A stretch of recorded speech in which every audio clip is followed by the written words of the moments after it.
All right, welcome to my chemistry game. So I'm just going to kind of explain as I go along. I just finished up a game here.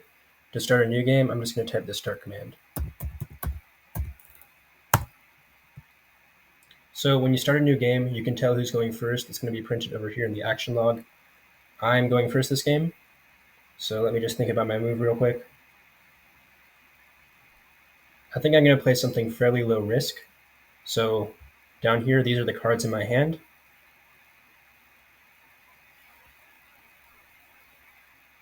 I'm going to play a hydrogen because it's only one point.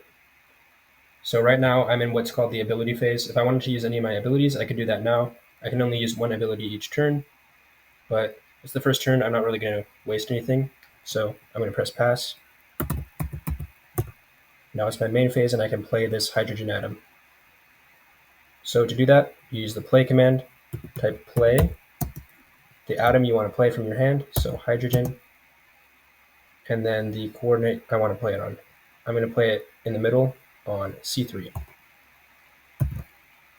When I press enter, the computer is going to make its move immediately.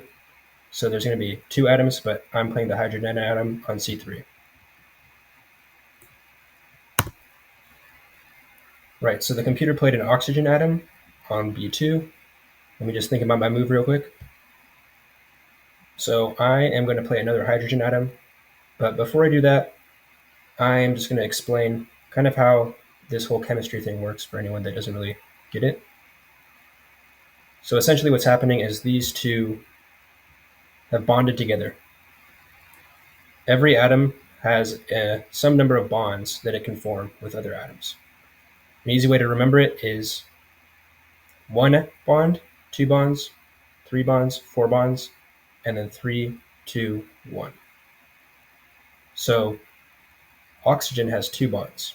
Hydrogen has 1. All of hydrogen's bonds were used up, and oxygen still has 1 bond left. Now, looking over here at the periodic table, I have lithium in my hand, which also has 1 bond. So I'm going to play lithium on B2, which is going to stabilize this compound, and I'll get points from it, since you can't connect any more atoms to it. It's my ability phase right now. I'm just going to pass. Play. Lithium B2. Right, so I got 12 points off of that. All right, so this turn I think I'll actually make use of my ability phase. I'm going to use my evolve power up. What that's going to do, I'm going to use it on carbon. Carbon is right here on the periodic table. And what evolve is going to do is it's going to move it up by 1 period. So it's going to stay in the same group, which is this column. And it's going to go 1 period up. So it's going to become silicone. Right, so I'm going to say evolve.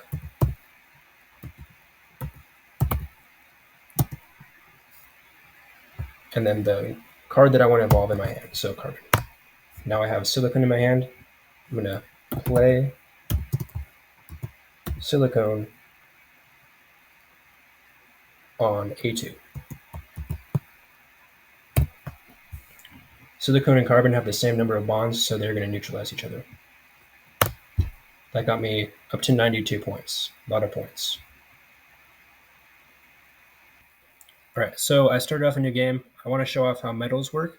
So your metals are going to be these two groups in the periodic table, these far two. Other than hydrogen, hydrogen is not a metal.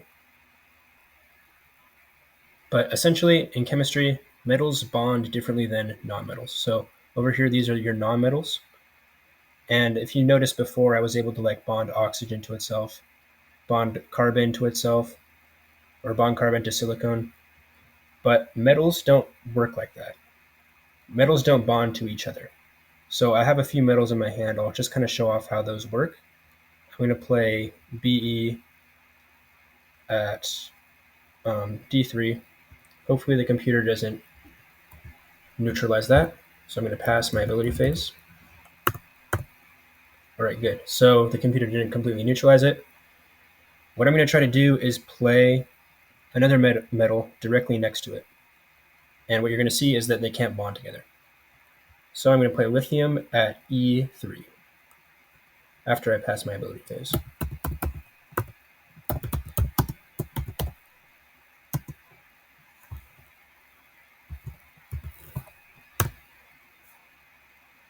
So we get this error: compounds can only contain one type of metal, and that's just because metals can't bond to each other. All right, the last two things that I want to do is just show off the abilities that I haven't used yet. So we're going to start off with Destroy. What that's going to do is I can target a compound on the field and just get rid of it. Like, let's say I'm worried my opponent's going to do something with this compound right here. I can just say Destroy, and then choose any atom within the compound.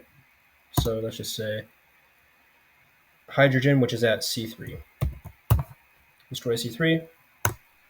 Boom. We get rid of it. All right, it's now my ability phase. So the other ability that I haven't used yet is Restrict. And what that does is that it allows me to choose two different tiles, and until the start of my next turn, nobody can play on those tiles. Let's say that I want to make a combo next turn with this lithium. What I can do is say Restrict, and then the two spaces directly next to it. So B1 and then A2. What that's going to do is it's going to make these restricted spaces. Now notice I can't play on these either. So if I try to play, let's say, hydrogen at A2,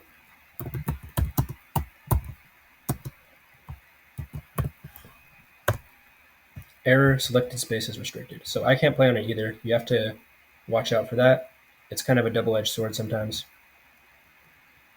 But let's actually play something. Let's play oxygen, in the middle of the field.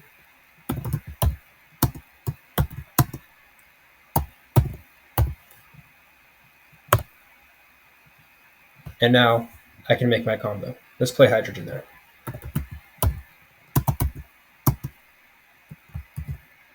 Kind of a weak example, but it can actually be somewhat powerful.